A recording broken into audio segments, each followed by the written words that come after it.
Hey, what's up everyone? My name is Jakejames Lugo, and welcome to the channel. Now, I'm a big fan of Metroidvania style games. I love all the action, the exploration, and all the other cool characteristics that come with games that fit this genre. But I also understand that some of you out there maybe haven't really played some of these games or really found something in the genre that really clicked with you. So let's run through a top 5 of some of my favorites, or at least ones I feel like you should be playing right now. So let's kick things off with number 5.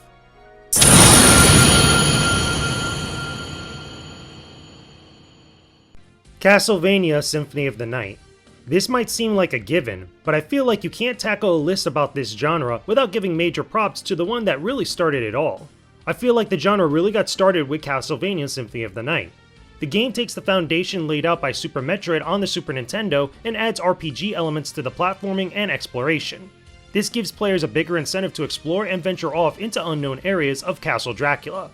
It was an entirely different experience that changed the face of the Castlevania series forever, even though it felt similar to those who had played Super Metroid. The story was pretty wild and took the series into unknown territory, while also feeling very good to play. It's because of the success of Symphony of the Night that so many other games years afterwards would emulate what it had done and give birth to the genre we now call Metroidvania. This classic still holds up incredibly well today, and is a must-play for anyone that's a fan of good PlayStation games.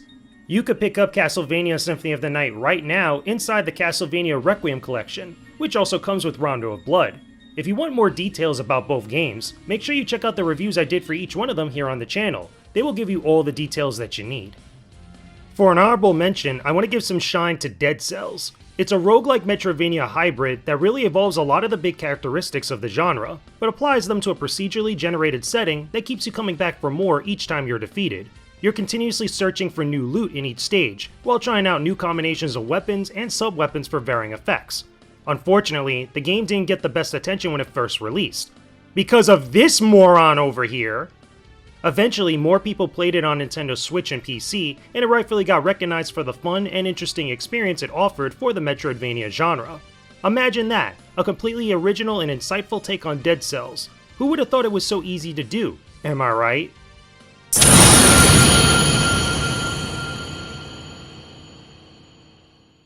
Guacamelee. If you want to talk about fun and goofy settings with great gameplay, Guacamelee is a game that you should definitely bring up. Guacamelee was released on multiple platforms and got an enhanced version with more content included later on.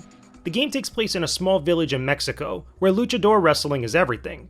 You play as Juan Aguacate, a farmer who is killed by an evil skeleton horseman when he tries to meet up with his girlfriend on the Day of the Dead holiday.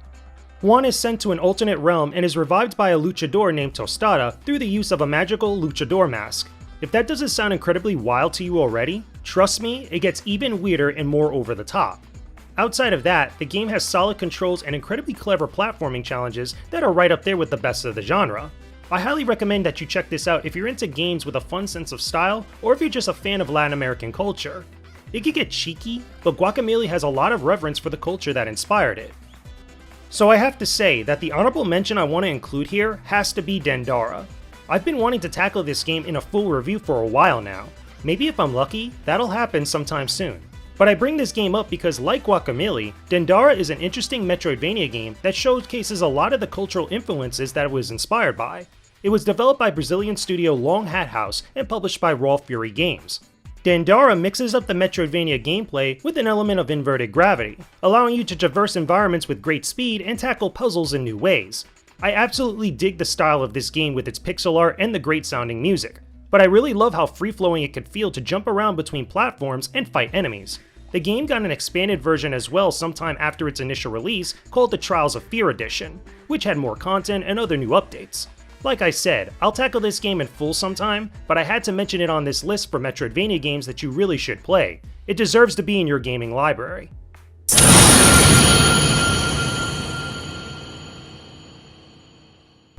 Ori and the Blind Forest. Now this game here is just straight up beautiful to look at. Ori and the Blind Forest has some of the best visuals I've seen in a Metroidvania game. It kinda reminds me a little bit of the Miyazaki movie Princess Mononoke. While challenging in some aspects, Ori is one of those games that you need to play in high definition to catch all of the wondrous detail that was put into the backgrounds and the character sprites. That's not to discount the emotional story that you see play out, however.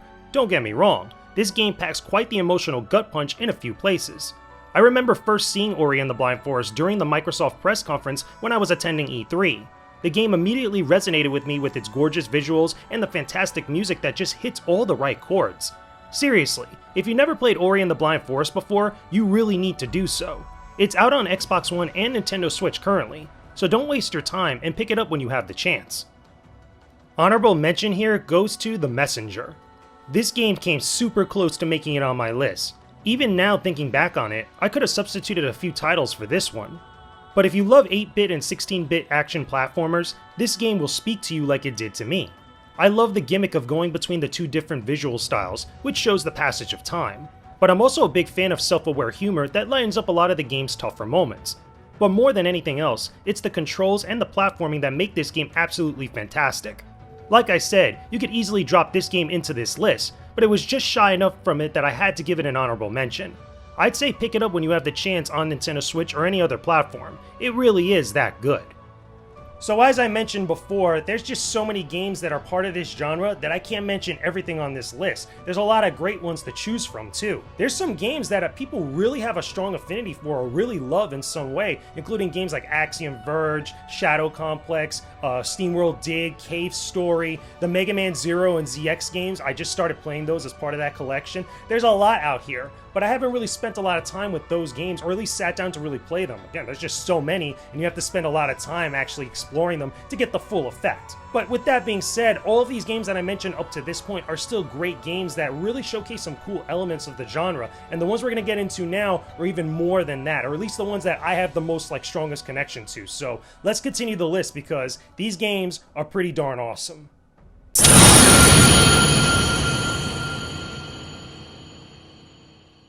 Metroid Fusion. Out of all of the Metroid games, Metroid Fusion was the one that stood out to me the most. The entire franchise has a lot of the same beats between each game, but Fusion is where I feel like you really got to see a lot more of the cinematic elements of Metroid, as well as some of the darker parts of the series. Granted, Metroid builds tension from its themes of isolation and suspense. The plot of this game takes a much darker turn than its predecessors, with Samus getting a new suit, as well as having to deal with a new threat in the form of the X-Parasite. There's even a good explanation for how the Metroid monsters come into play with the greater narrative. But once again, the platforming and the exploration make this game a solid pick for anyone who wants to get into the genre. It's a must-own for any Game Boy Advance fan and definitely moves the franchise ahead in a very positive way. Honorable mention, I'm throwing over to another Metroid game, specifically Metroid Zero Mission. I know, I might be cheating here a little bit, but I feel like I have to talk about this.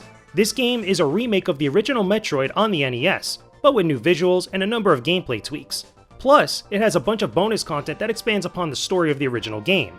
Zero Mission plays very similar to Metroid Fusion, but with all of the new stuff that I mentioned. I'm pretty sure most of you that have played the original Metroid would appreciate what Nintendo did for this remake. Having a map and additional special moves to help you navigate this classic setting would make anyone very happy. What's not to love here?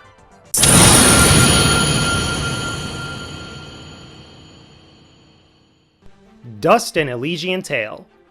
For real guys, this is probably one of my favorite Metroidvania titles of all time, and it's also one of my favorite indie games of all time as well. The game takes place in a world where anthropomorphic animals struggle to survive in a very harsh world. Dust, a soldier who suffers from amnesia, tries to rediscover the secrets of his past and his connection to the conflict around him. Together with his companion Fidget and a powerful talking sword, he fights all types of beasts and minions on his quest.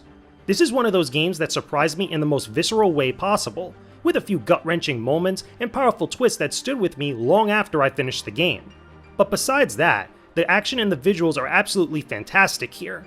You're not only getting to explore amazing looking environments, but also get to engage in combat that's very similar to a brawler and interact with various RPG elements such as side quests and level grinding. It's a very cool combination of genres that make this Metroidvania title a whole lot of fun to play. Seriously, I really implore you to take the time to play through Dust and Elysian Tail, because it's really that good. What's even crazier is how this game was mostly designed by one guy at indie developer Rumble Hearts. It's insane just how good this game ended up. You could pick up Dust and Elysian Tail on all platforms, so go get it after you watch this video. Seriously, go pick it up. I can almost guarantee it's one of the best indie games that you'll play right now. If you want even more info about Dust and Elysian Tail, I actually did a full review of the game here on the channel that you can watch after this video. It seriously really stood out to me, and I just had so much to say. It really hit me that much on a really deep, visceral level. So definitely check it out when you have the chance. And there you go, everyone. Those are just some of my favorite Metroidvania style games that I feel like everybody should play, especially if you haven't already done so. This is just a cool genre. I love the action, I love the platforming, I love the exploration, I love all the cool story twists that you get from some of these titles. There's a lot of great ones in here, man, and you would get a lot of fun and a real kick out of playing all these different style of games. Again, there's just so many. But as always with any video that I have on this channel, that's just my opinion about Metroidvania games. Let me know what you think about all this stuff down below in the comment section. Tell me some of your favorite Metroidvania games, some of your favorite series. What are the Metroidvania games that really did something different that stood out to you guys? Talk to me about this stuff down below in the comment section. Now, a quick side note before we end the video, people. I want to give a big shout out and thank you to Long Island Retro Gaming Expo for inviting me to be a guest speaker and panelist for their upcoming event, Uplink. It's a digital retro gaming convention that's happening on August 8th to August 9th. I'll be hosting my own panel that first day, where I'll be talking about adapting your skills to any fighting game and more. But I'll also be moderating and chatting with some great people on some other panels too, including a discussion about Japanese gaming with Kid Shoryuken and Nintendo Switch stuff with Urcha Gaming. Check out the description box below for a link to their website and more details on how you could check out the event. I hope to see you all in the chats during the panels. Take it easy, people.